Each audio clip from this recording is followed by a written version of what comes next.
Semana passada nós falamos um pouco sobre o Espírito Santo, não é verdade? A pessoa do Espírito Santo, de como a vida cristã faz toda a diferença quando nós estamos cheios do Espírito Santo, não é verdade? E hoje eu quero continuar compartilhando com vocês dentro desse tema. E o tema que eu propus aqui hoje é a semente da vida cheia do Espírito Santo. Existe algo que, quando nós depositamos literalmente essa semente dentro do nosso coração, com certeza teremos uma colheita do Espírito. A gente sabe que se a gente plantar uma semente específica de um fruto, a gente espera que aquele fruto nasça, certo? Se você plantar uma semente, não sei, de jabuticaba, aí, uma árvore, uma muda, você espera que nasça o quê? Jabuticaba, não é verdade? Você não espera, você não cria, começa a semear ali laranja e espera colher outra fruta. A vida cristã e toda a nossa vida também tem exatamente a mesma relação. Aquilo que nós plantamos, nós colhemos. Essa é uma regra que não atinge só a nós cristãos, na verdade, atinge também as pessoas que não são cristãs. Tudo aquilo que o homem semeia, ele também colhe. Isso parece simples demais, mas é muitas vezes um dos princípios que a gente mais esquece na vida cristã. Porque cada palavra que nós dizemos são sementes. Você pode repetir isso comigo? As minhas palavras são sementes. As minhas atitudes são sementes. Alguém já falou uma palavra que não queria ter falado e depois se arrependeu? Alguém já teve uma atitude que teve uma reação ali na hora e depois você falou, poxa, não era o que eu queria? Isso acontece nas nossas vidas, e graças a Deus Ele é misericordioso, a ponto de nós não necessariamente colhermos tudo aquilo que nós falamos. Sabe, Gustavo, mas você acabou de falar que tudo que eu falo, tudo que eu planto eu colho, é verdade. Só que Deus, na sua infinita misericórdia e amor, muitas vezes nos ajuda e nos traz a consciência mediante o Espírito Santo, onde a gente pode errar, mas a gente pode pedir perdão. Pode fazer o que? Pedir? Perdão. Então eu tive uma atitude errada, falei uma palavra que saiu mais áspera no momento errado, não consigo controlar, não consigo voltar atrás, mas eu posso pedir perdão. O perdão é intrínseco, é característica de uma pessoa, de um homem, de uma mulher cheia do Espírito Santo. Uma pessoa que conheceu Jesus e não consegue perdoar, muitas vezes tem um negócio chamado coração endurecido. E o coração endurecido é um bloqueio para que o Espírito Santo possa fluir. Quero que você pense, imagina um terreno duro. Você já foi para a praia ali, talvez ali de Santos, de Itanhaém? Já foram lá já? Como é que é a areia de lá? Uma dura, que às vezes se você não tomar cuidado, você raspa o dedão, você deixa a unha lá, né? Eu lembro uma vez que eu estava jogando com os amigos lá, jogando malha. Alguém já jogou malha, gente? Com o disco? Oh, olha aí, é um jogo meio perigoso, mas é muito legal. Eu estava jogando malha com o André, eu lembro até hoje, e eu lembro que são discos pesados, você coloca um pino assim no chão, aí a pessoa lá do outro lado tem que jogar um disquinho desse tamanho, quicar na areia e bater no pino. E a gente estava jogando, né? Eu estava de um outro canto, uma distância de uns 10 metros de distância. Ele jogou o primeiro, não acertou o pino. Quando ele jogou o segundo disco, o disco pegou no disco e catou a minha unha. Meu irmão, aquele dia doeu. Nossa, saí chorando, saí literalmente com a dor. O que isso tem a ver com a mensagem? Nada, eu só lembrei da história, eu queria compartilhar com vocês. Mas eu estava falando da areia dura, né? Quando tem uma areia ou um terreno que é muito duro, você consegue semear alguma coisa lá? Não. Você pode até jogar a semente, mas às vezes ela quica e não penetra. Quando você tem uma terra muito dura, o que você tem que fazer para semear? Arar, olha que palavra bonita. Como é que você ara uma terra? Você vai pegar, às vezes tem as máquinas, não é verdade? Mas tem aquele, eu não vou saber o nome exatamente, mas é como é que é? Não estou conseguindo entender. Arado, obrigado, amém Jesus. Que nada mais é do que uma vassoura com uns ferros mais duros assim na frente, que seria a minha descrição mais simples, né? Eu não sou nenhum. E muitas vezes você passa, estou falando dos simples, né? Tem os arados grandes que você coloca atrás de um boi, de um cavalo, e vai puxando e vai abrindo os buracos na terra, para que você possa então plantar. Mas tem também aquele que você pode simplesmente passar ali como se fosse uma vassoura mesmo ali, para abrir alguma coisa, para quebrar a terra. O objetivo de arar é quebrar a terra, é quebrar a dureza da terra, porque semente nenhuma pode frutificar num terreno duro.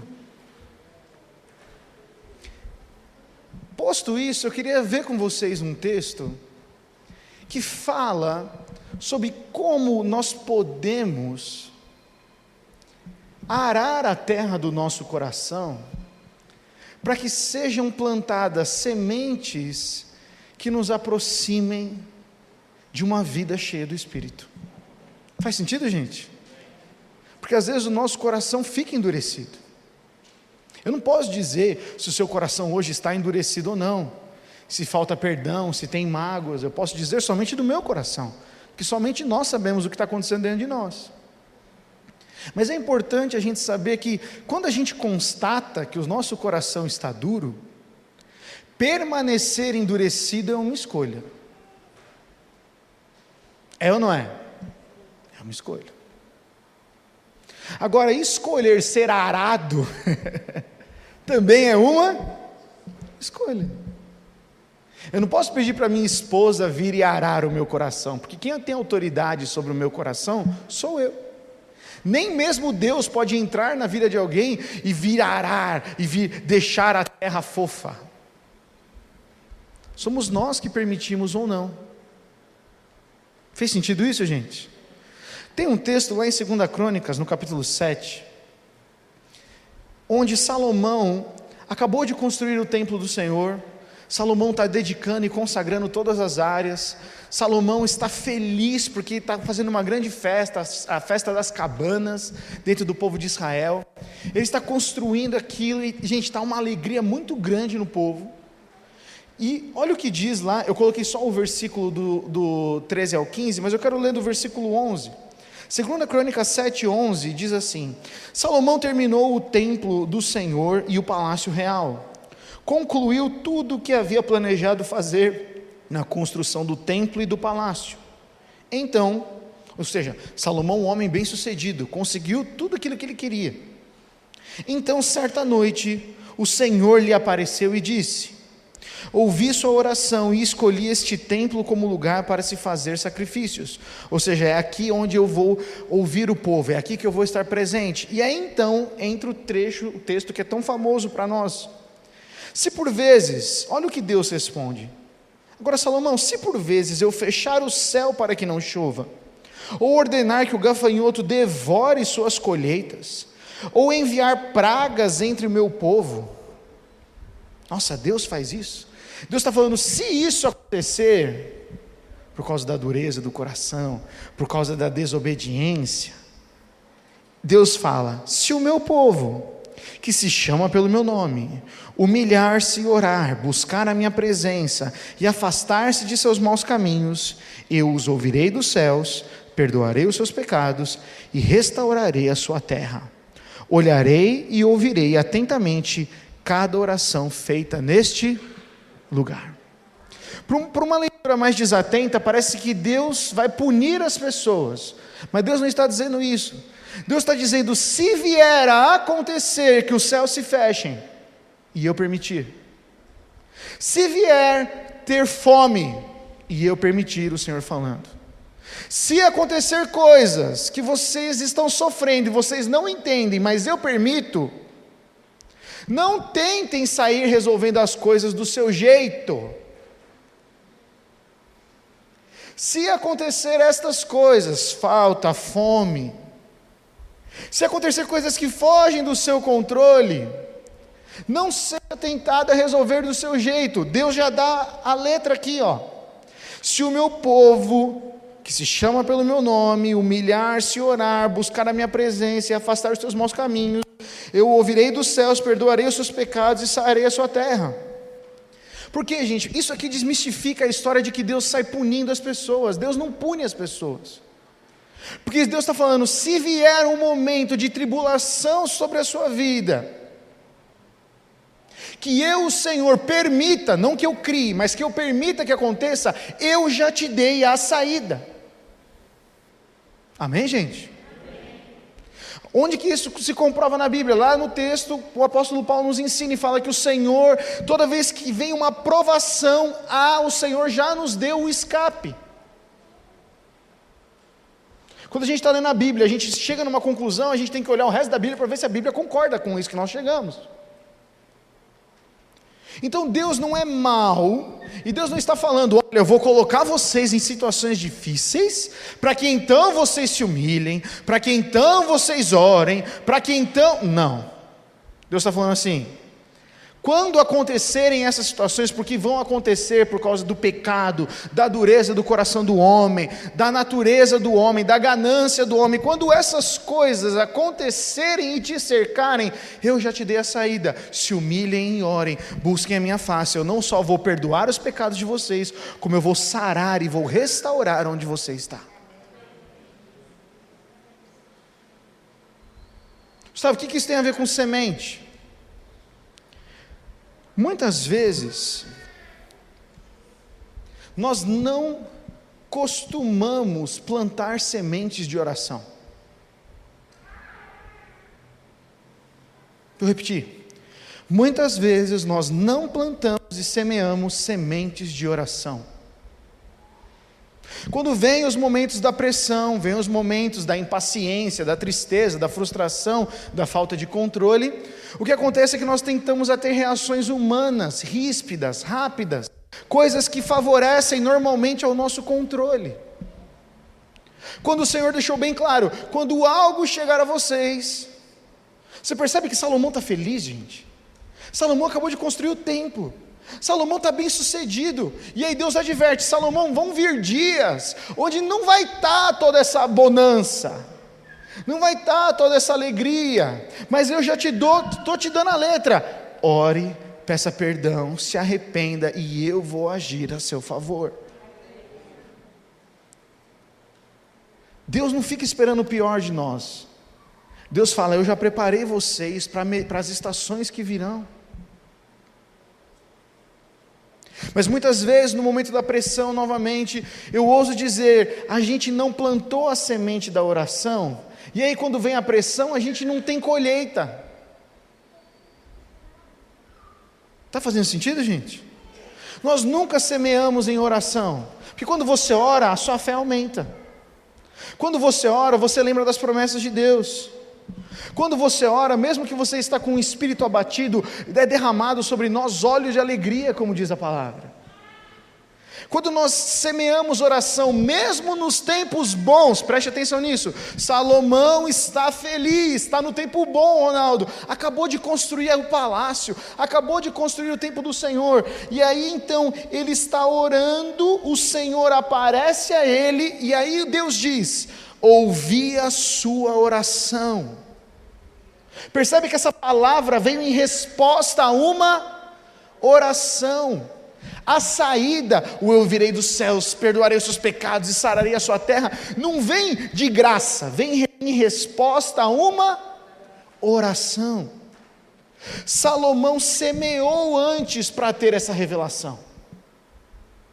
Salomão semeou antes em oração, em obediência ao Senhor, para que então no momento Deus viesse e falasse, como você orou, você semeou intimidade comigo, agora eu vou te dar um entendimento novo sobre isso. Às vezes nós queremos ter entendimento e revelação de certas coisas que acontecem nas nossas vidas, famílias, ministério e outras coisas, Mas nós não queremos pagar o preço para ter essa revelação e essa intimidade. Nós queremos que Deus fale conosco, não no intuito de sermos íntimos, mas nós queremos que Deus fale conosco, porque nós queremos ter o controle. A gente tem que tomar cuidado, presta atenção nisso. Nós somos uma geração bem controladora. Alguém mais além de mim? A gente gosta de ter o controle das situações. E a gente foi enganado dizendo que ter o controle é algo muito bom. Só que o controle rouba muito a nossa fé. Quando nós, diante de uma situação que acontece, que sai do nosso controle, nós tentamos tomar o controle novamente, nós corremos um risco muito grande de não discernir e aprender com o que Deus quer nos ensinar. Toda vez, presta atenção nisso, toda vez que sair algo do seu controle, pergunte para Deus o que Ele quer te ensinar. Saiu do controle? Para tudo e fala: Senhor, o Senhor é o meu Pai, o Senhor me ama, o Senhor não quer que eu sofra, o Senhor não está me punindo, mas me explica, Senhor, por que está acontecendo isso? Só que só consegue ter essa atitude quem semeou em oração, porque quem nunca ora no momento bom, no momento ruim sai desesperado. Vou fazer 21 dias de oração para ver se Deus responde o problema, mas aí é para resolver o problema, não é para intimidade. A gente ora às vezes para ter mais controle e não para entregar. Oração é feito para entregar e ouvir. Vida de oração não é feita para a gente ter mais controle. Essa é uma diferença muito grande. Nós estamos dispostos a ter uma vida de oração que semeia no momento bom, que quando está tudo bem a gente semeia em oração, a gente intercede pelas pessoas, para que quando venha o dia mal, porque o dia mal virá, Jesus deixou isso muito claro para nós, a gente possa permanecer. Entenda uma coisa, eu não sou contra orar nos momentos difíceis. Deus não fica, só vai aparecer agora, né? Deus não fica fazendo isso. Só que a nossa maturidade diante de um problema muda, se nós semeamos em oração no dia bom. Se no tempo bom nós semeamos em oração, quando vier o dia mal, a oração não é algo estranho, é só a continuidade de algo que já existia. Salomão tem essa revelação do Senhor, de como escapar de um momento difícil, porque primeiro ele tinha uma vida de oração. E essa oração, meus amigos, é a semente que faz crescer a intimidade e a vida no Espírito. O que faz crescer a intimidade, a vida no Espírito, que Paulo fala muito lá em Romanos 8, a primeira semente é a oração. O conhecimento da Bíblia é muito bom, mas o conhecimento sem o Espírito é a lei que acaba matando.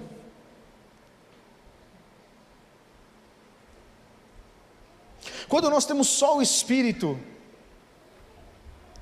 e só buscamos grandes direções e revelações de Deus, às vezes nós estamos mais buscando controle do que a própria voz de Deus. A gente vai até uma pessoa e fala: eu preciso de uma direção de Deus. Edson, me dá uma direção de Deus. Você é um homem que ouve a Deus, você é um homem de oração, então fala para mim o que Deus quer dizer. Às vezes eu estou indo atrás dele para ter uma direção, para eu ter o controle, não porque eu realmente estou interessado naquilo que Deus quer falar comigo. Faz sentido isso, gente? Eu já fiz isso muitas vezes. Eu já fui orar até o Senhor, eu já busquei ao Senhor, porque eu queria uma resposta para eu voltar a ter o controle, para eu voltar a me sentir bem, sendo que a vida de oração é sobre intimidade, não é sobre eu me sentir bem. Gustavo, como é que você sabe disso? Porque muitas vezes nos Salmos, os salmistas falam de emoções profundas deles, e muitas dessas emoções são tristes, rasgam o coração, desanimados, meus inimigos me perseguem, eu não tenho saída, eu não sei para onde vou. Tem vários salmos que você termina de ler e você fala: mas cadê o aleluia, glória a Deus? Cadê a vitória? Algumas vezes não tem, porque a oração sabe o que ela faz? Ela começa a quebrantar o terreno. Às vezes, a única maneira de quebrar aquele terreno da dureza do nosso coração, como eu falei no começo, é através das lágrimas e do choro da oração. Não é só de vitória que a gente vive, mas a gente vive de relacionamento com Deus. Por isso que a Bíblia fala, aqueles que semeiam com lágrimas, colherão com o que, gente? Com júbilo, com alegria. Mas o semear é com lágrimas. Se você pegar um terreno muito duro e jogar água, ele começa a quebrar, não começa? Esfarela. E aí então pode ser que a semente caindo ali cresça e frutifique. Às vezes nós queremos receber grandes coisas da parte de Deus, mas Deus ele não chega entregando coisas gigantescas. Deus sempre começa com uma semente. Gustavo, como é que isso é verdade? Deus, quando envia Jesus como um bebê. Não podia ter enviado Jesus como um anjo todo-poderoso? Não poderia? Raio, quebra, pô, destrói o templo, rasga o véu, Jesus, um super-herói. Não, ele enviou como um bebê. Tem que crer, tem que perseverar. Aquela criança pode vir algo bom de Nazaré. Todas aquelas pessoas que tiveram contato de Jesus foram provadas se eles realmente criam de que aquele bebê nascido numa estrebaria realmente era o Filho de Deus.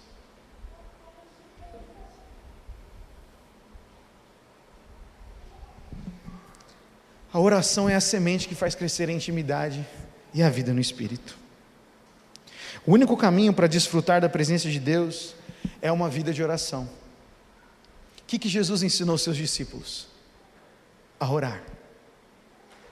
Ele não ensinou os discípulos a realizar grandes coisas, a pregar. Ele ensinou os seus discípulos a orar. Porque Jesus sabia que a única coisa que quebranta o coração de um homem é a oração. A única coisa que quebranta a dureza do coração de um homem e de uma mulher é a oração. Então, quando você, esposa, tem o seu marido com o coração duro, você pode orar por ele. Marido, se a sua esposa tem um coração duro, você pode orar por ela. Mas o mais interessante disso tudo é que nós podemos orar por nós mesmos. Porque se você tem o Espírito Santo, a palavra diz que o Espírito intercede por nós com gemidos inexprimíveis. Então quando o nosso coração está duro, com falta de perdão ou alguma coisa, fala, Senhor, parece que a vida não vai, parece que eu não consigo amar meu próximo, parece que eu não consigo ter compaixão, parece que eu só quero justiça, parece. Para de perguntar resposta, para de tentar caçar resposta em Deus e olha para dentro e fala, Senhor, vê se há em mim algum caminho mau. Senhor, há dureza no meu coração, Pai. Se há dureza, me quebranta, Senhor. Porque eu não quero perder as sementes que o Senhor tem para depositar sobre a minha vida. Mas isso é individual. A vida no Espírito, ela acontece na esfera principalmente individual. Jesus ensinou os seus discípulos a orar. E a oração, ela tem que ser um ato de obediência. São várias vezes que nós vemos no Antigo e no Novo Testamento a diretriz clara de Deus, de Jesus, dos profetas, dos apóstolos: orem, orem, orem. A gente começou a ler a Bíblia como se ela fosse algo optativo, né? Então a gente vê e fala, não, isso sim. Oração é um mandamento. Repete isso comigo, oração é um mandamento. Aquele que conhece a Cristo não tem como não orar. Por isso que um ato de obediência sempre libera a presença e o poder de Deus. Você quer a presença de Deus num lugar? Você quer que o poder de Deus se manifeste num lugar? A primeira semente é um ato de obediência. E muitas vezes esse ato de obediência é a oração. Um ato de obediência destrava as coisas, gente. Destrava. Mas eu não entendo. Obediência não é um ato de entendimento. Obediência é um ato de obediência. Olha esse texto do profeta Oséias. Israel está sendo julgado. Existe toda uma situação ali, não vou conseguir explicar todo o contexto de Oséias, mas o povo de Israel está sendo julgado pelo Senhor. Estão debaixo do cativeiro assírio. E o texto de Oséias 10 é só paulada. E aí, no meio de um julgamento que o Senhor está entregando, no meio de um juízo que o Senhor está entregando, porque Deus, Ele é justo, nós não podemos nos esquecer, Deus é justo de acordo com a sua bondade. Deus não é justo para fazer vingança, que nós entendemos. Deus é justo para realizar a sua vontade. Ele é justo para realizar a vontade dele. E então, no meio desse juízo, Deus fala para o profeta Oséias: eu disse, plantem boas sementes de justiça e terão uma colheita de amor. Arem o solo endurecido de seu coração, pois é hora de buscar ao Senhor, para que Ele venha e faça chover justiça sobre vocês. No meio de um juízo, no meio de um povo que está no cativeiro assírio, no meio do momento que o povo está pressionado, no meio do momento onde, gente, Oséias, Deus está trazendo juízo, está falando, vocês líderes, vocês se enriqueceram, por isso se tornaram idólatras, vocês enganam as pessoas, é só juízo. No meio do juízo, Deus vem, novamente, você vê, e vem e fala assim, plantem boas sementes. Você percebe que Deus sempre dá a saída para o seu povo? Senhor, eu estou colhendo o fruto de uma palavra errada, estou colhendo os frutos de uma atitude errada que eu tive, estou colhendo os frutos, não está fácil, mas olha o que diz. Então, no meio de um tratar do Senhor, como Deus está fazendo com o povo lá em Oséias, eu e você podemos fazer isso.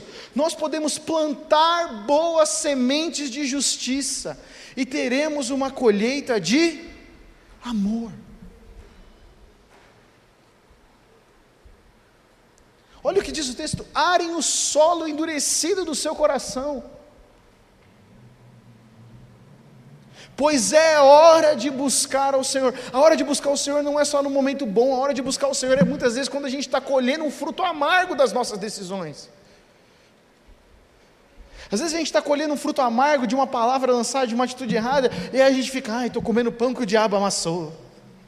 Aí entra a sensação do quê? Deus está me punindo. Deus não está punindo. Nós semeamos e nós colhemos, mas mesmo colheita ruim, Deus fala isso: plantem boas sementes de justiça e terão uma colheita de amor.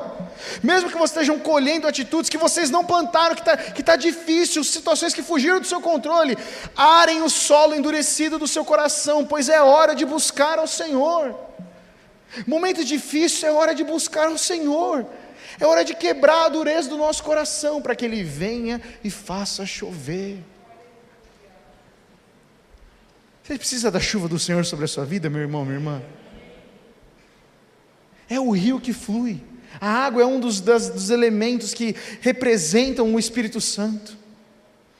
Se nós queremos que o Espírito Santo venha sobre as nossas vidas e traga justiça, traga amor, traga ânimo, compaixão, paciência, que traga os frutos do Espírito lá de Gálatas, nós precisamos arar o solo endurecido do nosso coração.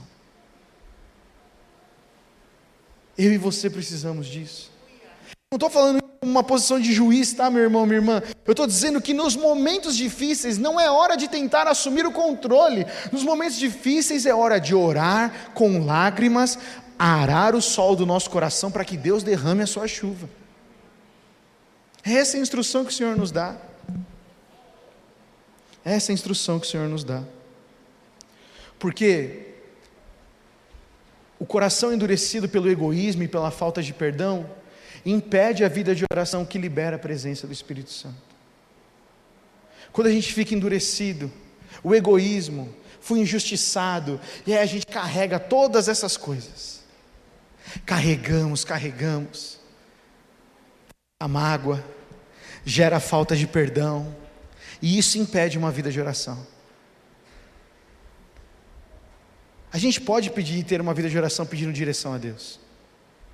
Mas a vida de oração tem muito mais sentido quando a gente vai na intimidade, perdoando uns aos outros, como Jesus nos ensinou a orar, lá na oração do Pai Nosso. E aí então a gente desfruta da presença de Deus, porque a presença de Deus é que traz direção, é a presença de Deus que traz conforto, é a presença de Deus que nos diz para onde ir, é a presença de Deus que nos capacita a fazer coisas que antes a gente não conseguia fazer. Como é que a gente toma conhecimento da presença de Deus? Através da oração. Você pode chegar no lugar mais caótico. Se você semeou em oração, você entra no lugar caótico, você percebe as coisas. Ok, Senhor, o Senhor está se movendo ali, é ali que eu devo falar, é com esse que eu devo agir, é ali que eu devo tentar esse emprego, é ali que eu... O que aumenta a percepção do crente é a oração. O que aumenta o entendimento da palavra é a leitura com a oração. Por quê? Porque a oração faz o Espírito Santo, que já habita dentro de nós, vir à tona. E aí ele começa a falar conosco. E aí ele começa a nos conduzir. E aí as nossas opiniões, o que a gente pensa que a gente sabe, a gente coloca tudo de lado. Por quê? Porque agora eu quero obedecer ao Senhor. Agora eu quero ouvir ao Senhor. Agora eu quero ouvir ao Senhor. A presença do Espírito Santo vem através da vida de oração. Mas a presença de Deus, mediante o Espírito Santo, não flui na vida de um coração endurecido. Como está seu coração hoje? Como é que está o seu coração hoje? Jesus falou isso: quando vocês orem, não fiquem sempre repetindo a mesma coisa, como fazem os pagãos. Eles pensam que por muito falarem serão ouvidos. Não sejam iguais a eles, porque o seu Pai sabe do que vocês precisam. Quem conhece a Deus chama a Deus de Pai, e o Pai sabe o que o Filho precisa, antes mesmo de que vocês pedirem. E aí Jesus chega: então vocês orem assim, porque um ato de obediência sempre libera a presença e o poder de Deus. Jesus falou: não fiquem repetindo grandes coisas, Deus sabe o que vocês precisam, o Pai sabe o que vocês precisam, mas quando vocês forem orar, como um ato de obediência, esperem algo novo. Eu quero aumentar a expectativa no seu coração para quando você for orar. Sei que quando eu e você formos orar, nós temos que orar com confiança, nós temos que entrar com ousadia, alegria. E muitas vezes, se entramos com tristeza e choro, sabendo de que o choro pode durar uma noite, mas a alegria vem pela manhã, de que aqueles que choram, que semeiam com lágrimas, colherão com alegria. A oração é a resposta tanto para o tempo bom quanto para o tempo ruim. E aqui, para concluir, um texto que eu queria mostrar para vocês, sobre como a obediência libera a presença e o poder de Deus. É um texto muito conhecido, Atos 3. Depois daqueles homens e mulheres serem cheios do Espírito Santo, lá em Atos 2, certo dia, por volta das 3 da tarde, Pedro e João foram ao templo, fazer o que, gente? Orar. Alguém obrigou eles? Eles já tinham sido cheios do Espírito Santo, gente, na casa. Precisava ir até o templo orar? Precisava? Não. Pô, eu experimentei tudo já do Espírito Santo, por que eu vou orar? Porque é um ato de obediência. Mas eu já experimentei, eu experimentei na minha casa, na célula. Experimenta agora, assista o culto online. Não precisa congregar como família. Eu já ouvi 3 ministrações essa semana, mais uma no domingo. A oração é um ato de obediência. Se a gente encara a oração como religiosidade, ok, é uma reza, é algo repetitivo que nós fazemos sem esperar nada em troca. Agora, quando a oração vira um ato de obediência, Deus, vendo a nossa atitude, traz uma recompensa. Repete isso comigo: recompensa. Porque o Senhor, a Bíblia diz que Ele é galardoador, Ele recompensa aqueles que o buscam. Como é que a gente busca a Deus? Em oração. Certo dia, por volta das 3 da tarde, Pedro e João foram ao templo orar. Um homem aleijado de nascença estava sendo carregado todos os dias. Todos os dias ele era colocado ao lado da porta chamada Formosa para pedir esmolas e quem entrasse no templo. Quando ele viu que Pedro e João iam entrar, pediu-lhes dinheiro. Pedro e João se voltaram para ele. Olhe para nós, disse Pedro. O homem fixou o olhar neles, assim como a gente faz na oração. Quando a gente ora, a gente fixa o olhar em quem? Em Deus. Esperando receber alguma esmola, que é às vezes o que a gente faz na oração, a gente vai orar para receber alguma coisinha pequena. Pedro, no entanto, lhes disse: não tenho prata nem ouro, mas o que eu tenho lhe dou, em nome de Jesus Cristo Nazareno, levante-se e ande. Então Pedro segurou o aleijado pela mão e o ajudou a levantar-se. No mesmo instante, os pés e os tornozelos do homem foram curados e fortalecidos. De um salto ele se levantou e começou a andar. Em seguida, caminhando, saltando e louvando a Deus, entrou no templo com eles. Para quê, gente? Para orar. Isso não está no texto bíblico, eu fui atrás. Aquele homem se sentava na porta do templo todos os dias. Quantos anos talvez aquele homem não orava? Quantos homens? Porque um aleijado não poderia entrar no templo para orar. Mas quando Pedro e João estão indo orar, a presença manifesta do Espírito Santo traz cura para aquele homem. E ele olha e diz assim: eu vou seguir vocês. Olha a continuação do texto. Quando o viram caminhar e ouviram a louvar a Deus, todos perceberam que era o mesmo mendigo que tantas vezes tinham visto na porta Formosa, e ficaram perplexos. Admirados, correram todos para o pórtico de Salomão, onde o homem permanecia com Pedro e João e não se afastava deles. Porque um homem e uma mulher de oração demonstra tanto o poder e a presença de Deus, que as outras pessoas ficam perto. Caramba, faz diferença. Não, eu nem sei, eu não sei o que esses caras vieram fazer aqui, mas eu estou com eles. Por quê? Porque eu experimentei do que eles têm. Por isso que a oração é a semente para a vida no Espírito. É a oração que libera e que faz uma transformação na nossa vida. O que Pedro e João fizeram? Eles obedeceram a Jesus, eles foram orar. Enquanto obedeciam, poder e a presença do Espírito fluíram através deles. O resultado? Um aleijado curado. E aquele aleijado, que talvez não fazia oração há anos, pôde experimentar a presença e o poder de Deus. Entrou no templo com eles para orar. A banda pode subir aqui. A vida de oração de um homem e de uma mulher não beneficia a si mesmo, porque a vida de oração não é para trazer o controle para nós de novo. A vida de oração é para sermos cheios do Espírito Santo. E os meus problemas? O que Jesus ensinou? O seu Pai já sabe. Descansa no seu Pai. Mas para que eu vou orar, Gustavo, então? Para ser cheio do Espírito Santo. Para que eu vou orar, Gustavo? Para curar as outras pessoas. Para que eu vou orar, Gustavo? Para ser uma testemunha, para quando as pessoas virem, elas possam desfrutar do amor de Deus. Não é sobre nós, é sobre o que o Senhor quer fazer. A oração não existe como uma muleta para a gente ficar buscando resposta de Deus somente para nós. Presta atenção nisso, Deus ama você, Ele vai falar com você e Ele cuida de você. Descansa. Agora, ore para entender e conhecer o coração de Deus. Porque quando Salomão orou, Salomão estava na vida boa dele. Mas Deus respondeu: Salomão, vai chegar dias difíceis. Quando chegar os dias difíceis, lembre-se, se humilhe, chore, eu vou perdoar, eu vou restaurar, Salomão. Quem semeia em oração, sabe reagir na hora da tensão. Quem semeia em oração, pode olhar para a situação difícil e falar: eu sei quem tenho crido, também sei que Ele é poderoso para fazer infinitamente mais daquilo que eu peço, daquilo que pedimos ou pensamos, de acordo com o seu poder que opera em nós. É a oração que destrava essas coisas, gente. Não é só o entendimento, é a oração. Como é que está a nossa vida de oração? Gustavo, para mim é difícil orar, então eu proponho uma coisa hoje: quebranta o coração. Olha para ver se o solo não está endurecido.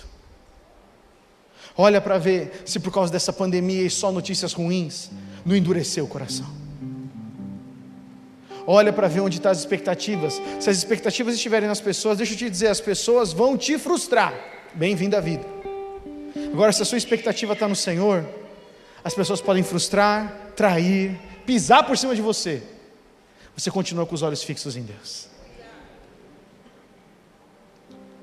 Por isso que um ato de obediência sempre libera a presença e o poder de Deus. É um ato de obediência que libera a presença e o poder de Deus. É momento da gente plantar boas sementes de oração para termos uma colheita de amor e de justiça. Quero deixar esse texto de Oséias 10. Eu não sei novamente qual é o momento que você está passando, mas todo momento é momento de plantar. Todo momento é momento de plantar. Todo momento é momento de sondar como está o nosso coração. Todo momento é momento de olhar para dentro e dizer: Senhor, eu não posso controlar as situações fora de mim, mas dentro eu posso me quebrantar, e eu quero me quebrantar na Tua presença. Se nós tivéssemos mais cristãos quebrantados, nós teríamos menos pessoas cuidando da vida uns dos outros, e mais pessoas fluindo da presença e do poder de Deus. E aí quando alguém necessitado chega até nós, o que a gente tem? Não tenho ouro e não tenho prata, mas o que eu tenho, que é uma vida de oração, fé, alegria no Senhor, eu digo para você: vem cá, eu vou te levantar, vem cá, eu vou andar com você. Isso é ser usado por Deus. Por isso que todo cristão pode ser usado por Deus, desde que ele tenha uma intimidade, uma vida de oração com o Senhor, porque um ato de obediência sempre libera a presença e o poder de Deus. Você pode ficar em pé no seu lugar?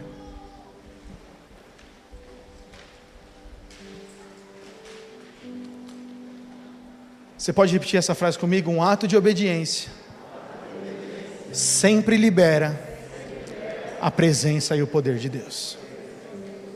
Porque a vida no Espírito é uma vida de presença de Deus e de poder. Poder não é descontrole. O poder de Deus sempre age para abençoar e edificar outras pessoas. Sempre. O Espírito Santo nunca vai contra a palavra de Deus. O Espírito Santo sempre encoraja, exorta e edifica. O Espírito Santo sempre nos leva a amar e ter mais compaixão. O Espírito Santo nos transforma. Você quer viver essa vida cheia do Espírito Santo? Porque eu quero. E eu não sei quanto tempo você está na igreja. Eu queria dizer que não é normal, mas infelizmente na nossa cultura, por causa deste mundo de pressões, a gente vira crente e depois a gente endurece. Eu já tive meu coração tantas vezes endurecido pela ofensa, pela marca, pela frustração, mas eu aprendi que eu, Gustavo, determino quanto tempo o meu coração vai permanecer duro, porque eu posso pedir ajuda, eu posso às vezes ir no médico, eu posso confessar um pecado, eu posso jejuar e orar com alguém, eu posso abrir o meu coração, mas essa responsabilidade e autoridade está na minha mão. O que eu vou fazer? Vou reclamar? A vida está difícil. Mas é a situação. Mas é a falta de. Sempre vai ter momentos bons ou ruins. O que nós fazemos agora é o que faz a diferença. O que nós vamos semear? Semear dúvida, tristeza, comparação, ou nós vamos semear a oração? Porque essa oração semeada colhe. Eu lembro do texto de Daniel, eu abri ontem o Mag com esse texto. Daniel está orando, clamando. Depois que Daniel tem uma revelação do Senhor, ele começa a orar, começa a pedir perdão a Deus, e Daniel está quebrantado, e aí vem um anjo do Senhor, o anjo Gabriel aparece para Daniel e diz: Daniel, eu vou te trazer entendimento sobre tudo isso que você está passando, porque as suas orações chegaram até o trono de Deus. Não foi a sua vida perfeita, Daniel, foram as suas orações. Nós precisamos ser uma igreja que ora, porque quando a gente responde em obediência, sempre nós desfrutamos da presença e do poder de Deus. Por isso eu quero fazer duas orações bem simples. A primeira oração é: Senhor, como é que está o nosso coração? Por isso, coloque a sua mão no seu coração. Não é uma oração longa, nem uma oração complicada. É uma oração simples: Senhor, se o meu coração está duro, eu te dou liberdade para o Senhor arar o meu coração. Uma forma de arar o coração muitas vezes é o arrependimento, porque o arrependimento faz a gente entender que a gente estava num caminho errado, que volta atrás e diz: Senhor, eu quero voltar atrás nisso, eu me arrependo, quebranta o meu coração. quebra a dureza do meu coração, quebra o pré-julgamento que eu tenho, quebra essa ofensa. Eu me arrependo de guardar essas coisas no meu coração. Então, se você precisa se arrepender, diga isso aí no seu lugar: Pai, eu arrependo. Feche seus olhos e diga isso: Pai, eu me arrependo, Senhor Jesus. A melhor maneira de arar o terreno duro é o arrependimento. Senhor, eu me arrependo de pensar mal, de guardar rancor, de não perdoar, de não te obedecer, de te obedecer parcialmente. Senhor, eu me arrependo, Pai. Eu me arrependo, Senhor, porque eu quero que as sementes que o Senhor tem para a minha vida, para a minha família, para o meu trabalho, sejam depositadas em mim, para que eu transborde, seja sal e luz, Pai. Quebranta o nosso coração, Senhor Jesus. Quebra a dureza do nosso coração. Nós sabemos que precisamos pedir ajuda, nós sabemos que a solidão é um caminho horrível. Nos perdoa por permanecer na solidão, nos perdoa por fugir dos vínculos de relacionamento que o Senhor Jesus nos ensinou.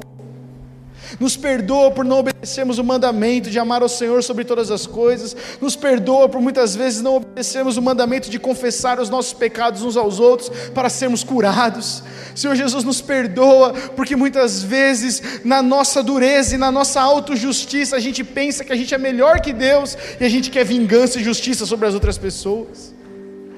Nos perdoa porque somos difíceis de ter compaixão e queremos mais vingança. Nos perdoa porque muitas vezes somos tão egoístas, a gente pensa antes ele do que eu, e isso endurece o nosso coração, Pai. Quebranta o nosso coração, Senhor. Jesus foi um homem que andou com o coração quebrantado, que parava para as prostitutas, que parava para os necessitados, que se assentava com os cobradores de impostos, e isso refletiu em João, em Pedro, que refletiu em Paulo, que refletiu em Timóteo, porque uma geração quebrantada ensina a outra geração. Por isso nos faz, Senhor Jesus, filhos e filhas quebrantados, que não têm dureza de coração, mas que são sensíveis ao Teu Espírito Santo. É isso que nós te pedimos, Pai, nessa manhã. E a segunda oração que eu quero fazer, meu irmão, minha irmã, agora, se você puder estender as suas mãos para frente como um ato de receber. Você diga isso: Senhor, eu recebo a Tua presença, Espírito Santo. Hoje você pode ser cheio do Espírito Santo. Você fala: Gustavo, eu passei muito tempo duro. Às vezes você precisa confessar para ser completamente curado. Mas o Senhor não fica contabilizando os nossos erros. O Senhor quer derramar do seu Espírito nessa manhã. Por isso diga isso: Senhor, eu recebo do Teu Espírito Santo, Pai. Eu recebo entendimento, Senhor Jesus. Eu recebo o fruto do Teu Espírito, que é paciência, amabilidade, bondade, mansidão, domínio próprio. Eu recebo compreensão das coisas que estão acontecendo. Declara isso, meu irmão, minha irmã.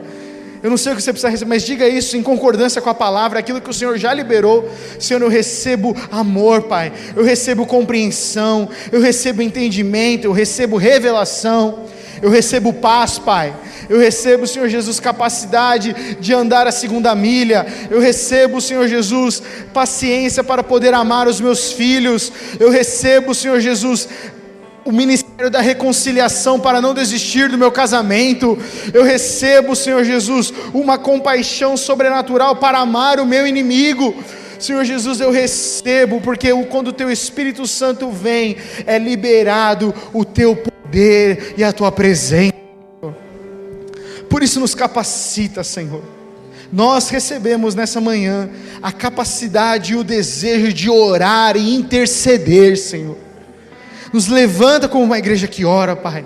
Nos levanta como uma igreja que intercede, porque essa é a semente do avivamento, essa é a semente do Teu Santo Espírito, essa é a semente, Pai, que destrava as coisas, para que a gente possa viver a verdadeira vida no Espírito, Pai.